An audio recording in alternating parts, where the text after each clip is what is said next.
而这个时候，在台湾的这些当官的还以为人家是傻瓜，继续凹下去。事情发生的时候，大陆这边是没有发表评论。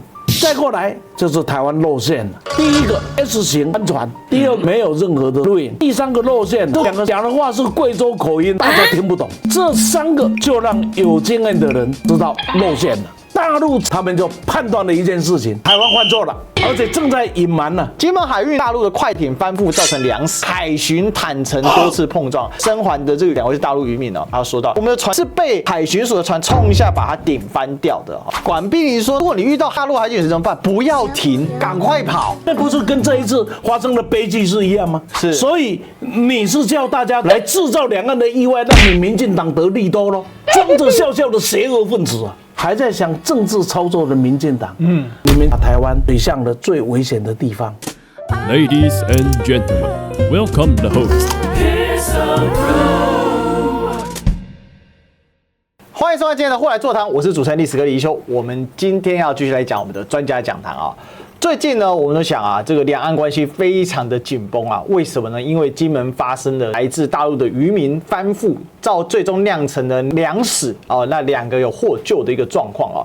从这个点呢开始一系列的延伸啊，而这当中我们看到民进党政府在处理方面呢，确实有诸多的疑点。从一开始说侦查不公开，到后来说其实完全没有录影哦。那再到现在的状况是渔民直接指控说，事实上是由这个台湾这边的海巡去给他撞翻的。那到底是怎么样呢？因为最先开始是说他蛇行，所以自己翻覆的，后来又有说有几次的碰撞。可是目前看到这个船舰上面似乎也有这个插中的痕迹，不过金门地检署到目前为止还没有一个最完整的一个报告。那现在大陆渔民也回到了这个对岸了。然而呢，后续才是整个的重点哦，因为我们在讨论这个国际地缘政治的问题啊，讨论这个两岸问题的时候，现在的此时此刻，随时都有可能有中国大陆的官方的船舰，不管是渔政船、海警船或者是科研船等等，在金门、马祖我们所谓禁限制海域里面啊，为什么？因为现在对岸是宣布说我是不承认你这个线的，而另外呢，这样的一个陆续的冲突，让人家不由得想起这个历史啊。为什么？不管是1次大战、2次大战这些高强度的世界型的冲突的时候，它都是从一个一个小地缘而产生的。关于这个两岸跟国际的这个问题呢，我们来请教谁呢？我们来请教呢李胜邦老师，老师好，一周好，各位朋友大家好，好久不见了。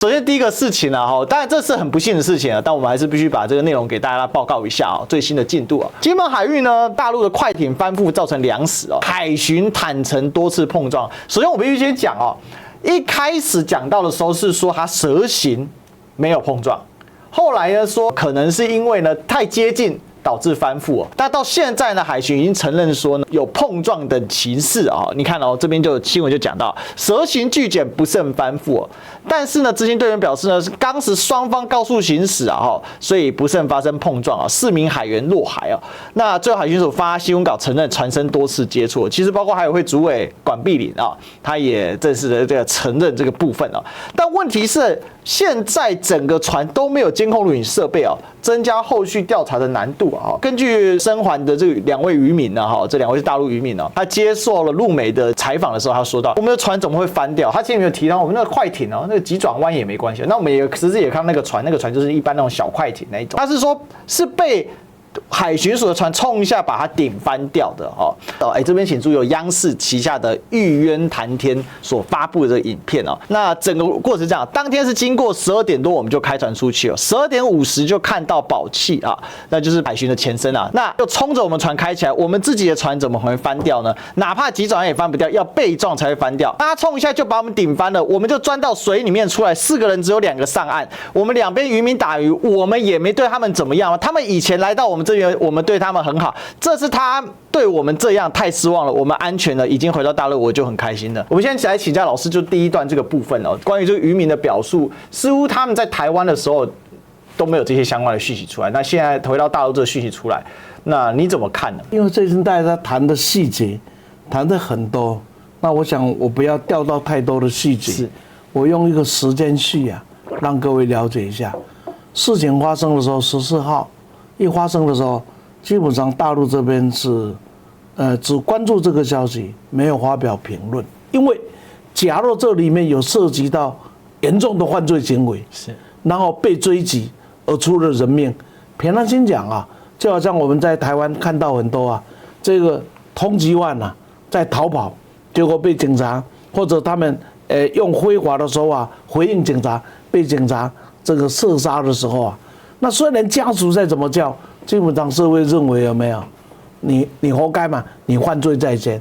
所以开始的时候，大陆是沉默的，因为不晓得是什么事情，是所有的政务、所有的人都在台湾这一边，这是第一阶段。对，再过来就是台湾露馅了，因为这一种海上的冲突，这种海上的欺凌，在全世界这不是第一件，对，而且出事也不是第一次，所以这个时候台湾露了什么馅？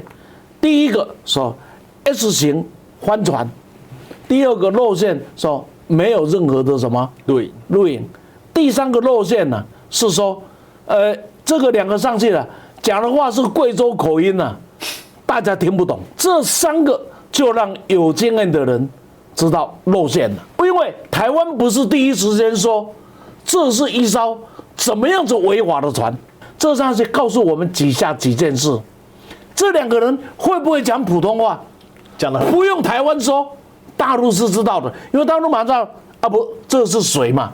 他们是知道的，所以第一个感觉到在隐瞒什么？那为什么会隐瞒？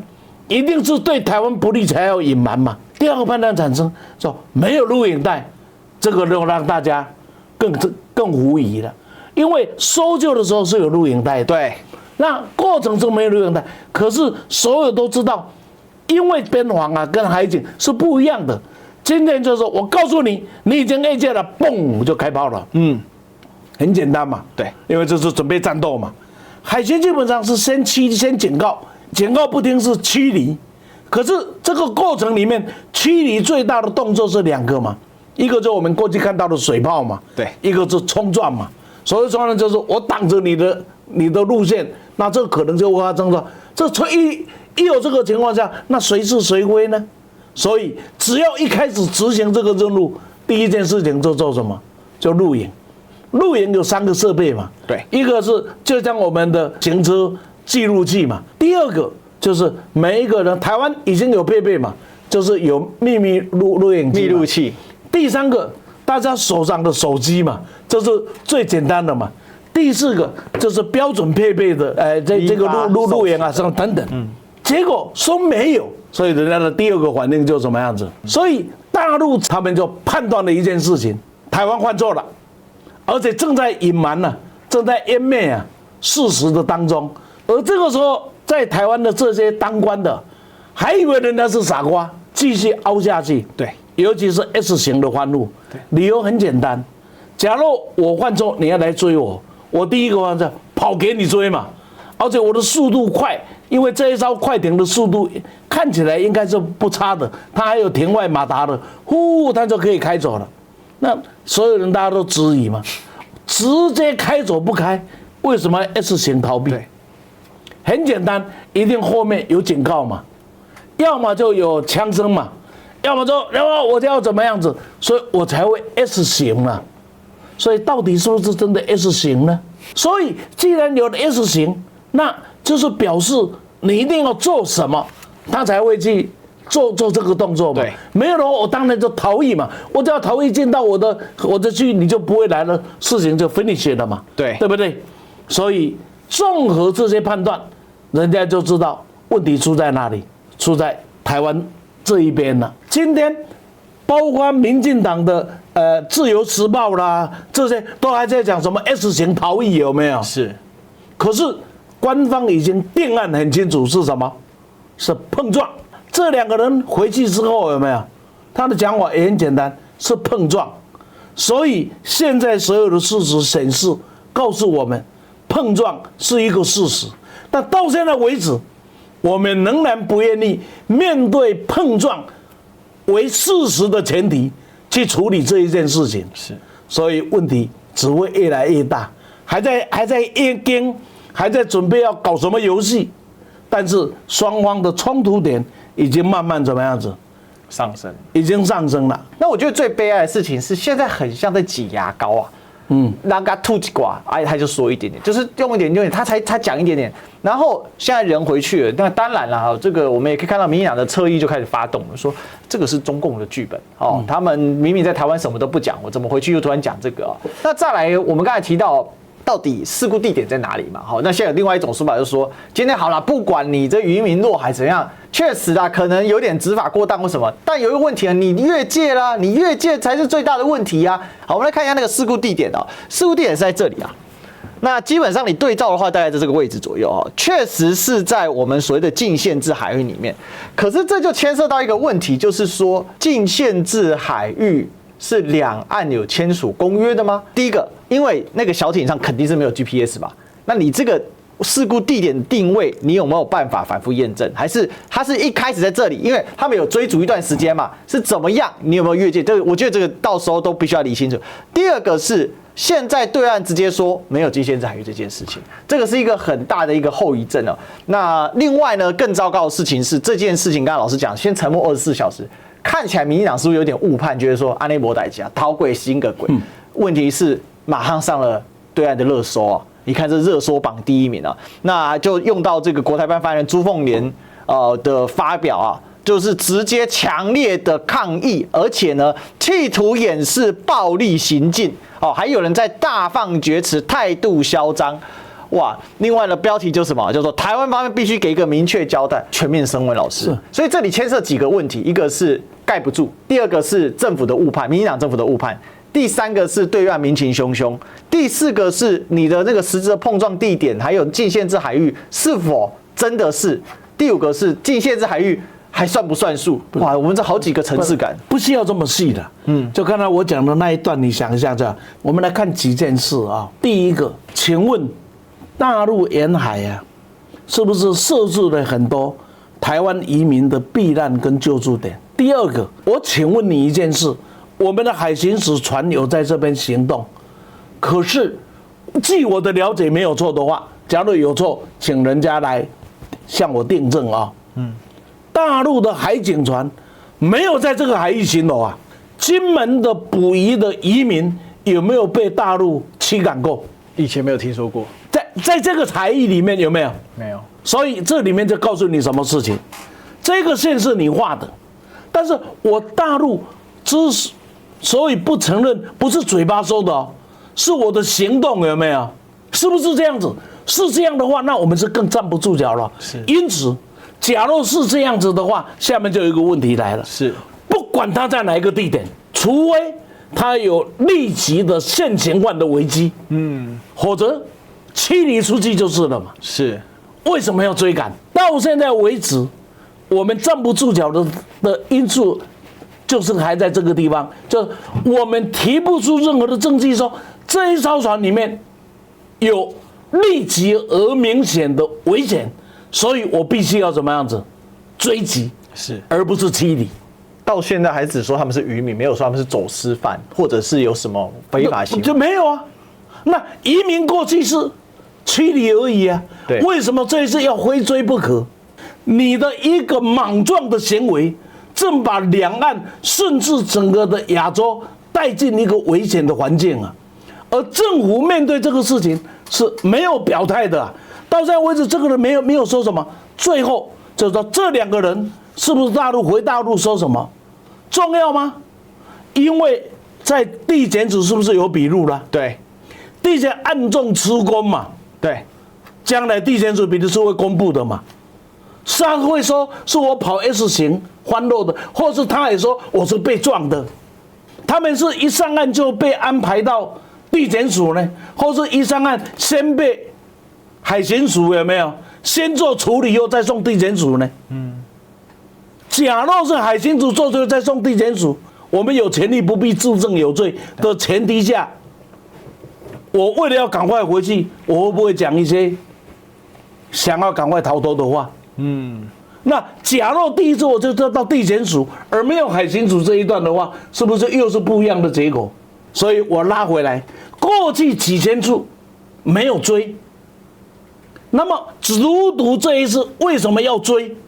又看不出任何立即而明显的现行犯的证据，到现在为止也没有。对，是基于什么理由？是基于一时的气愤，基于一时的失智，基于这么样的一个小小的事情发生了这么大的一个冲突，我们上上下下打个点点，我们的海巡又跑去告诉金门说什么？说你们最近最好不要出门了，好，你们出了问题。然后让金门人承受最大的恐惧压力，然后你们去制造的问题到现在交代不清，让整个的台湾的后方承受了两岸不知要发生的变情，甚至等一下说我们会提到的，连美国都吹哨子了。为什么？因为他们也发现事态怎么样子严重。经过老师这样推敲起来这个反应真的是太奇怪了那当然了这个就刚才就提到说民进党的反应嘛，管碧玲说呢，那如果你遇到海警船怎么办呢？遇到大陆海警船怎么办？不要停，好，赶快跑。那不是跟这一次发生的悲剧是一样吗？对啊，所以匪夷所思。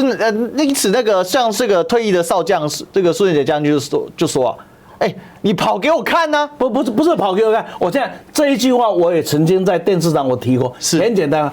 为什么这次会有危机？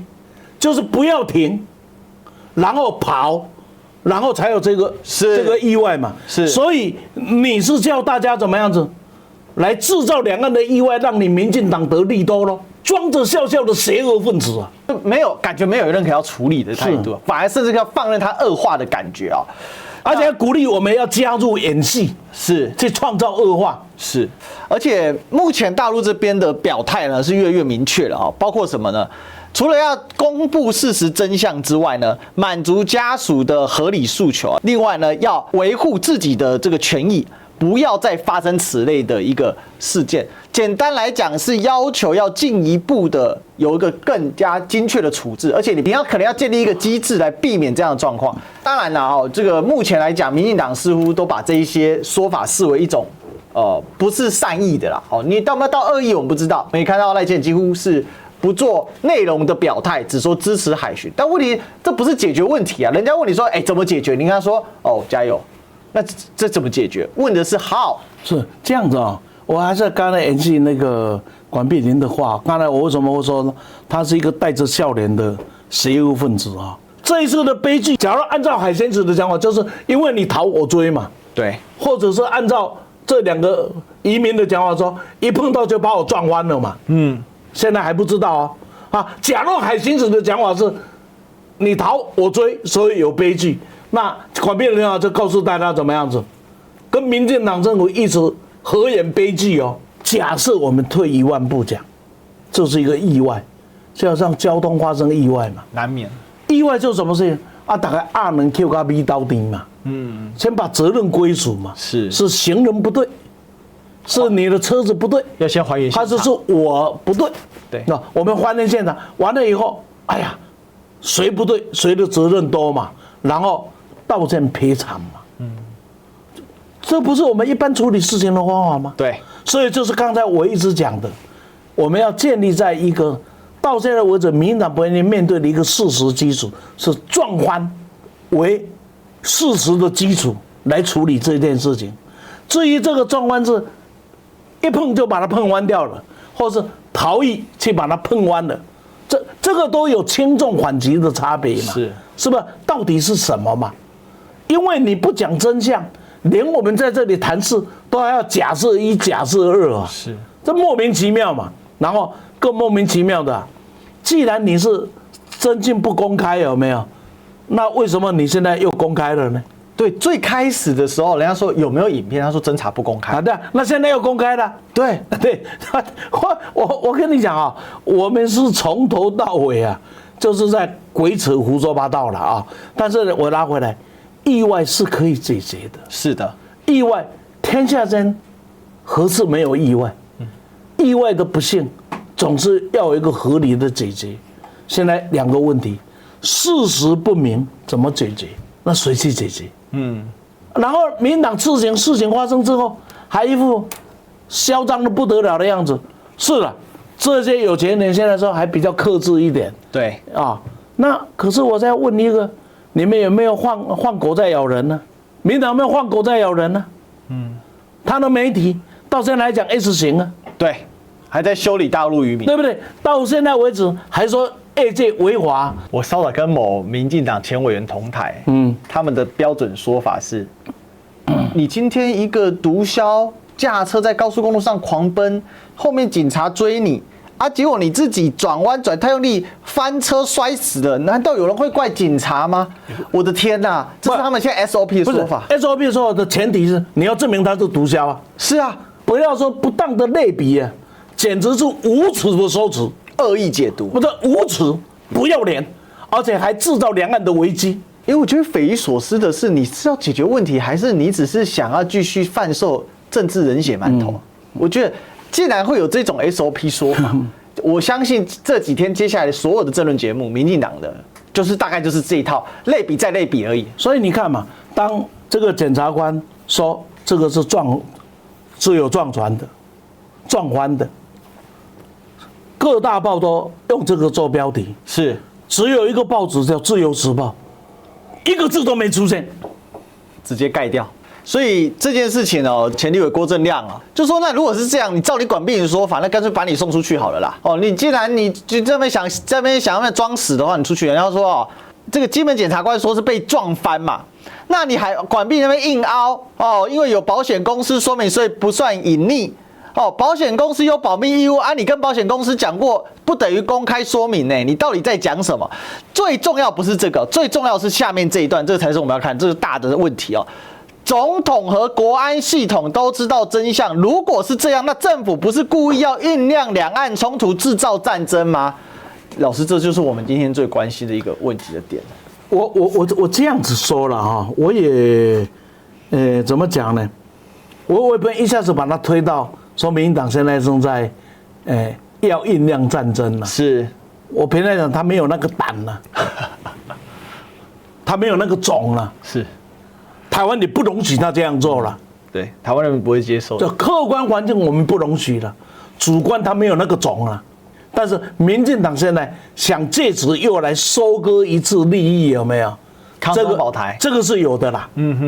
就像选前发了那个国安简讯一样，这是有的，就是 missile 变 satellite， 对，satellite 变 missile，对，是这样子的道理。那就是说在都会地区有事之人，把你们恶搞。但是在相当多他的支持者当中就出来了，有没有？叫我做苦的，咱你选举去打人不这康的，就是他要的是这个东西。在欺负咱阿弟对，但是这个东西会擦枪走火的，那真的会出事。所以美国出来吹哨子了。请各位不要忘记以美国白宫国家安全顾问这样的角色会对金门这么一个。小事，这个放进在世界的大事新闻里面有没有？那简直是微不足道的事啊！因为这实际上是一个，如果不是犯罪的话，其实是一个，这是一个意外嘛？这是个民警执法问题。对，执法甚至就是一个执法过度的意外嘛。除非可以证明说这个舰长是有意，就是要做蓄意谋杀嘛。是好的，但是我们也没有证据可以这样说嘛。美国的情报资讯比我们丰富多了嘛，他也看到中国大陆的社会民情激愤会给大陆带来很大的压力，所以这个时候他吹哨子了。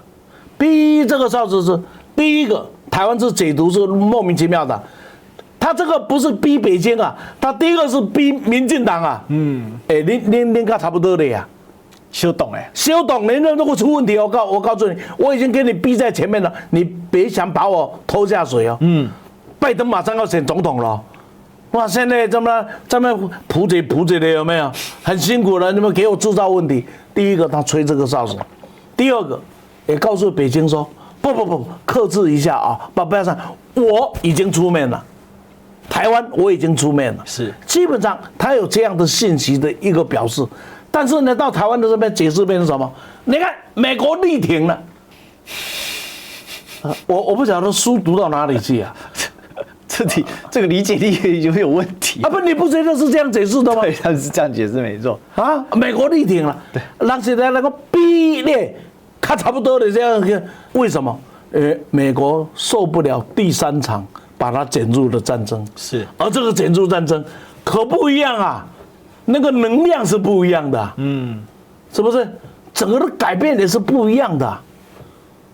我今天讲个坦白话，俄乌战争今天就喊停了，也基本上就跟战前没有太大的变化，只是把你别怎么样子挡住，不再动过而已啊。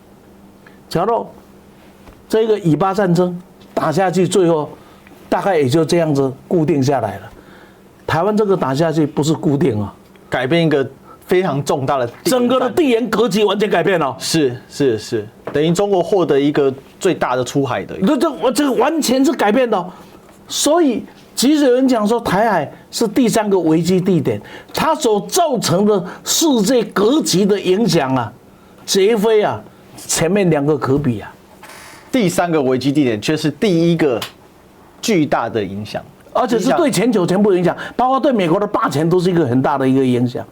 中国是龙啊，美国是鹰啊，这龙鹰大战会出现什么呢？你想想，美国是不敢介入了，是不愿意介入，是不能介入的。你只要想个事情就好。韩战的时候，中国大陆说你不可以越过三线是有事哦，我们是会管定的、哦。美国说去你的，结果真的就出事了嘛。对，到了二战的时候，老共也说不能越过17度线哦。然后就问，那这时候美国就听话了。是，所以我在这里要讲，这样子的一个情势啊，我们生活在台湾的我们，千万不要掉入政治党机，鸡同党机起党啊，跳一跳，那跳完以后他没事啊，可是他开的药我们都死光光啊。确实哦，这确实让人是非常非常忧心的啦。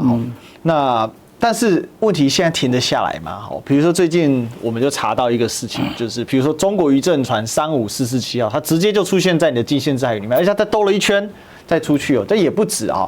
那包括了马祖禁限制海域呢，3艘中国海警海监船呢，直接就现踪，距离南竿岛仅约5.5海里哦。那例如王宏威也爆料说，你到现在包括这个海监船8029号这一些船舰。为什么到现在政府还在隐蔽讯息，都不敢主动发布讯息？那民进党不敢，我们刚才已经讲完了。现在的问题是开始出牌了，现在是中国大陆在出牌，这个才是我们现在最大的问题哦。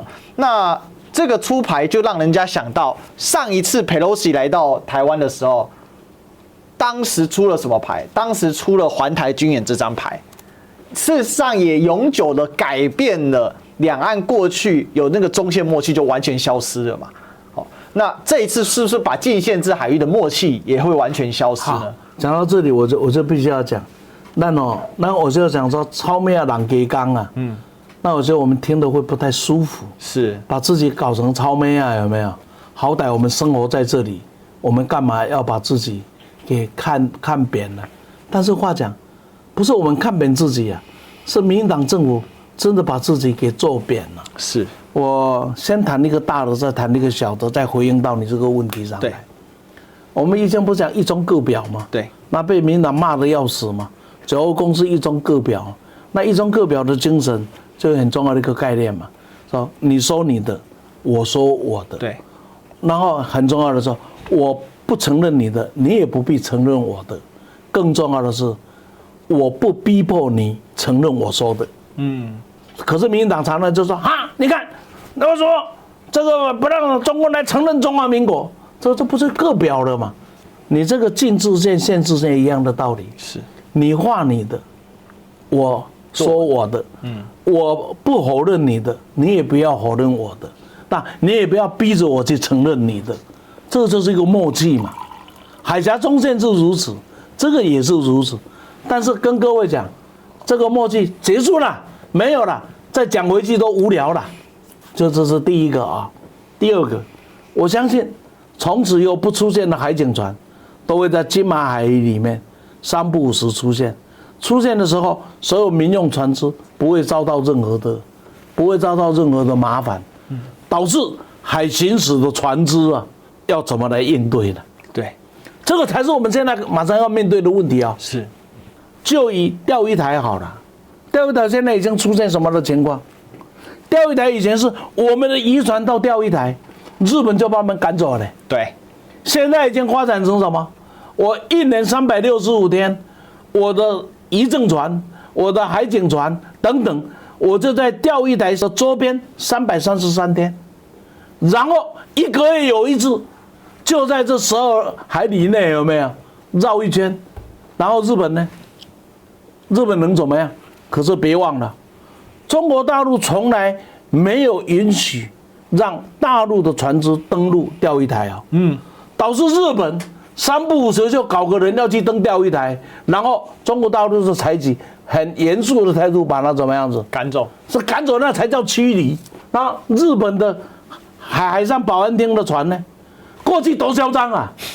现在只能喊说，这是日本的领土，你们不可以过来。老公也跟他喊，这是中国固有的领土，你不要来。但是问题是，他不是喊了，他333天了，在这个领海外啊，靠近领海线了，1个月1天了，就在领海内啊。那日本呢？日本也只能做统计。这个不是我统，是日本保安厅公布的。对，我告诉你。这就是未来金马海域的特性。现在我们要确定一个问题，那我们的海行驶的船要怎么来应付这个事？政府要赶快有作为啊，没有作为，不晓得什么时候又会出状况。那包括这个德国媒体就讲到就是说这个禁限制海域跟两岸治权之争，他做了蛮详细的讨论，但是他的结论很重要，他说今年台海局势可能比预期的还要再凶险啊。那这些禁限制海域未来会怎么发展？那是不是中国会不断的来实施这些执法的问题呢？都是个状况。那另外前阵子还有什么 M503回复到非常接近这个中线因为原本它是为了避免台湾的敏感，当时是马英九执政的时候，配合两岸和缓的关系，所以呢，把自己呢往西边移走了。那现在呢，这个事情也导致所谓的赴陆团，就台湾客组团去大陆旅游的时候被禁止，从6月开始那这都是两岸的敌意螺旋的上升所以大家就在想这一切的变化的源头从哪里来？当然是赖清德跟萧美琴当选之后，这个具有浓厚台独色彩的。我记得当时他们搭档的时候这个很多评论员都说这个叫什么？这叫独配台独配台独那在这样的情况之下，是不是一个变化呢？大家还记得这个欧亚集团出的那一篇分析报告美国的危险朋友们赖清德、纳坦雅胡跟泽伦斯基这个刚好之前我们才在讲。纳坦雅胡跟泽伦斯基的时候，还有人不平说，这个简直是在污蔑赖准总统。当时还是赖副总统还没选完的时候，但现在看起来，哇，这预测好像真的有一点准确。所以老师，3大地缘火药库我们说的这个东南欧就是巴尔干火药库，现在主要在俄乌这里爆发；中东火药库现在包括也门胡塞武装都加进来，然后伊朗在背后乱七八糟。那东亚火药库这个两韩最近闹得很凶结果现在台海也开始，这让我想到我一开始引言跟大家报告的那点：大战爆发前地缘的冲突会有各种小摩擦，而且可能是各种意外。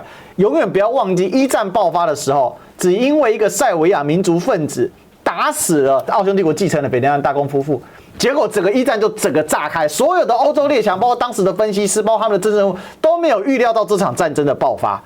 这是大家非常傻眼。2战也是，没有人预料到希特勒的崛起，接着很快速的跟墨索里尼，然后这整个就爆发。我们现在很担忧的是，这个氛围很强烈，尤其这种浓烈民主情绪的这种民族主义，因为民进党毕竟讲台独，台独其实也是一种泛民族主义的这种概念。老师，你是可以帮我们做整个图谱的想法？台湾难不成真的要沦为所谓的大战之前的地缘冲突的状况吗？那会不会更甚者是，就如果上一讲跟刘辩老师讨论的，也许不会打大战，两强之间强权不打大战，但是你的区域冲突反而全带的这个大战变得更加激烈。用第1次、第2次这样来看，目前的世界有一点困难了。因为这5大强国都有核武了，这因为核武保障了人类几十年的没有大战，只有代理人战争。对，但是呢，唯一不同的是这个地方呢，它涉及到了民族统一的问题这涉及到台湾是中国一部分的问题。